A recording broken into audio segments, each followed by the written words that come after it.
Hey everybody, it's Eric Pappenfuss. It's Friday, so it must be a bye day, and we are here on the grounds of the abandoned Pennsylvania State Hospital in Harrisburg to do our second part on the Willard Asylum. We're back in Harrisburg today. We didn't have a chance to do all the books we wanted to do when we were up in New York, so we thought we'd come here and finish the story. And today's story is a really incredible one, Kathy. Yes. I mentioned that we were on the search at Willard for some of the more famous people that had been housed there. And one of those individuals was a man by the name of Joseph Lobdell. And Joseph Lobdell was the first fully documented transgendered man in American history. And it's a really incredible story. I say fully documented because an article was written about him by a doctor at the Willard Asylum. And he was also fortunate enough to receive an obituary in the New York Times. Can you believe that? All right, well, let's walk over and take a look at the book. But as we do, just want to note again that we're here at the Pennsylvania Hospital. If you haven't seen that episode, there's a link in the first part of the Willard discussion to the hospital. You can check it out there. And our book today is the book that inspired the trip to Willard. And it is not exactly a book. What it is a medical journal. And the medical journal is called The Alienist and the Neurologist. It was published in 1883. And it is a quarterly journal devoted to psychiatry. And the article, which we're going to discuss and get to in just a minute, is called The Case of Sexual Perversion. It was written by a Dr. Wise, and you can see there at Willard, New York, assistant physician of the Willard Asylum for the Insane. But before we tell the story of Joseph Lobdell, as seen in this book, I think we should give you a few more biographical details. Are you interested in hearing those? All right. Joseph Lobdell was born in 1829 and at birth was assigned female and was forced by his family in New York State to get married to an abusive man at an early age. They were left pregnant and destitute when that man then went off and left. And Joseph abandoned the baby and eventually fled New York State and went to live in what he hoped would be the more forward-thinking state of Pennsylvania. He comes down to Pennsylvania, and it is when he's in his 20s. So this is now the early 1850s that Joseph begins to present himself as a man. He wears male clothing. He, for all intents and purposes, declares himself a man, and he passes as a man in Pennsylvania for many years. Interestingly, Kathy, he gets a job teaching music, and he teaches voice lessons, and it gives you a little bit of a sense that maybe the tenor of his voice was slightly lower octave. We don't know too much about Joseph Lobdell, but we do know that he loved to teach music. At any rate, in Pennsylvania, in the 1850s and his 1820s, he falls in love with one of his female students, and they plan to get married. And all is going extremely well for Joseph when he is recognized by one of his people from New York. And the family is informed that he is not a man as he is presenting himself. And the marriage is canceled at the last second by the family, and he is basically ridden out of town on a rail. Very disappointingly, he's forced to flee, or he's going to be physically assaulted. And where would you go at that time in the 1850s if you just wanted to get away from it all? I don't know. Well, you go to the frontier. You get as far away from Pennsylvania and New York as you possibly could. So Joseph goes all the way out to the state of Minnesota. Wow. Right on the edge of Minnesota in a small town of like 25 people. Wow. And resumes living his life as a man, which is what he believed he was.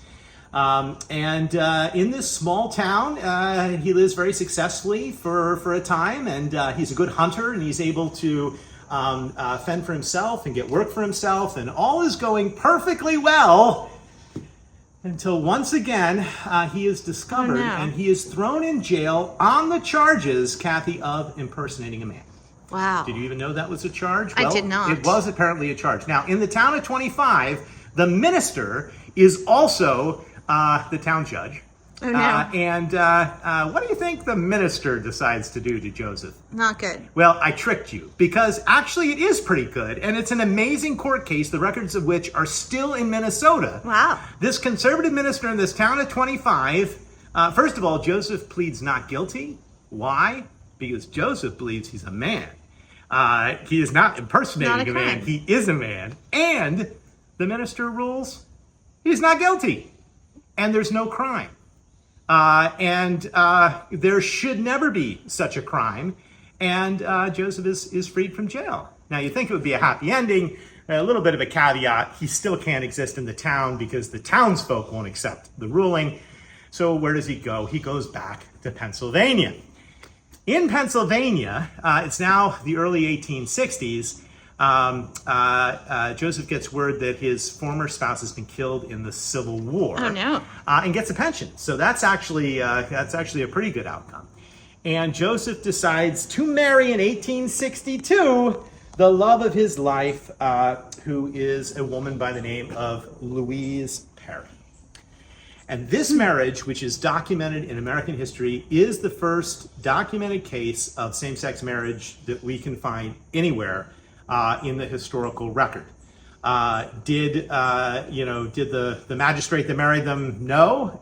It doesn't really matter. The point is, it was recorded, and it was a loving and wonderful marriage. And Louise and Joseph spend the next years of their life, 15 plus years, living together in happy wedlock. But they are forced to go again from town to town in Pennsylvania. Wow. They basically live on the outskirts of society. They get arrested repeatedly for such claims as vagrancy and whatnot. And eventually, this becomes an increasing problem with what to do with Joseph Lobdell in the eyes of this society. Do you know what happens to Joseph? No. Really, society can't deal with it, so they have to metaphorically kill him. And this brings us to the most incredible New York Times obituary I've ever seen. And it's incredible because it was published, let's just zoom in on this obituary here, in October 7th, 1879. There it is, Death of a Modern Diana. Now, it's pretty amazing because it tells the story of Joseph's life, and I'm just going to read you a little bit, okay? And so he and Louise, they roamed the woods of northern Pennsylvania, leading their vagrant life and insisting that they were man and wife. This is what the New York Times writes. In 1876, they were living in a cave. Lucy Ann continued her use of male garments. She was arrested one day while preaching. Her companion finally prepared a petition to the court for the release of her, quote, husband from jail on account of, quote, his failing health. This document was a remarkable one. It's still in the records of the Wayne County Court. Eventually, they worked together for a long time until Lucy Ann Slater, or Joseph Lobdell, as she insisted on being known, died after a brief illness. Problem was, Lucy/Joseph didn't die. Wow. Lucy/Joseph was very much alive and was basically killed by society in order to be sent to the Willard Asylum. And you ask yourself, how is this possible? I think it has something to do with what the sociologist Orlando Patterson called social death. It's basically society not knowing what to do with this individual and having to just write them out of the books. Wow. Two other things are happening at the same time. If you watched last week's Spy Day, you know that number one, you have an issue where people are campaigning against the wrong incarceration of people at these asylums, right. and Joseph was absolutely not insane, just totally disagreed with you and believed that he was a man. And two, you see this interesting in the journal that we looked at last week. You also see a connection between the almshouses, which is where Joseph and his wife ended up, and the asylums. People would end up getting calls to go to the asylums from the almshouses as the sort of last resource. At any rate, Joseph goes on to live another 20-some years, is by no means dead, and the next we hear about him is in The Alienist and the Neurologist, when this story is published by the doctor at Willard. I just want to bring up a couple interesting points. It's an incredible, so this is the first ever documented case of a transgendered individual. Her voice was coarse and her features were masculine. She dressed in male attire throughout. The doctor is also saying when he interviewed her, there was really nothing. She wasn't out of her mind. She seemed in pretty clear. She was a peculiar in girlhood in that she preferred masculine sports and labor, had an aversion to attentions from young men, and sought the society of her own sex. She states, however, that she did not refer to sexual causes to explain her conduct and model in life at that time, although she considered herself a man in all that the word or the name implies. Really incredible stuff. Then Joe is her assumed name, was recognized, and then we hear this story about the Wayne County Jail again. And I just think you should also take a little note at what he says here, because this is the first ever use of lesbian love in an American work to refer to the love of what the doctor considered was one woman for another, but which today we would consider something different. First ever use of lesbianism. So that's the story. We also get to hear a little bit of Joseph's own voice, and I think that's incredible. I may be a woman in one sense, but I have peculiar organs that make me more a man than a woman, and that's where the voice comes through. There are some more documents of Joseph's stay at Willard. It's an incredible story, and I think we'll just end with so this is what inspired us to go to Willard in the first place. There is a question, since we talk about books a lot, how do you value something like this? How do you value a document like this? This is the type of document in American history that we've sort of, previous generation would have never paid any attention to, completely neglected. But I think the story of Joseph Lobdell is going to be in the future history books. It's going to replace the stories of George Armstrong Custer and others from the same period, because it's going to be what the people in generations of the future want to read about, to hear, and to really understand how the culture was working at the time. So it's a priceless primary source document, unappreciated. This journal, if you look at it here, was very expensive when it was published, over $1 per issue. It was issued really only to doctors. Most institutions have gotten rid of the journal, so there are very, very few copies around. So how do you place a value on it? I think it's clearly as valuable as any medical journal could be from the 19th century. Remember we did one some weeks back on yellow fever in Philadelphia? Surely it's as valuable as that. If you have any thoughts on the value of such a primary source and its relevance to the future telling of history, leave me some comments because I would appreciate them. Okay, we're going to end with a funny book. We didn't get a chance to do one last week, but I had to tell you this amazing story. I find this book funny because the other week we did, Kathy, we did a pop-up book. You remember? Yeah. We did a pop-up book on Princess Diana. Well, I found this pop-up book in our collection. Now, pop-up books are difficult because you can't just leave them in the open shop because they tend to get destroyed by people. But I found this book, and I thought to myself, well, who would have created such a pop-up book? And I think you got to zoom in fairly closely on the pop-up book to get the full effect of this. All right, phobias. I don't know if you have any particular phobias. I don't want that spider to pop out.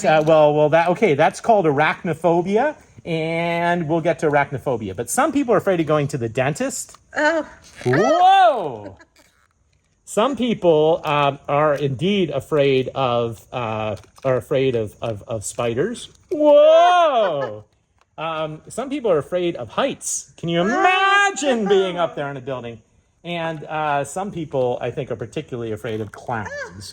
By the way, that's called coulrophobia, the fear of clowns, and that's a real thing. So a real phobia book that I think leads to more questions about the creator than it does about the people that have the phobias. But that's it for By Day today. Thanks for watching. I hope you'll watch next week and every week, Fridays at noon, for more adventures in the world of books.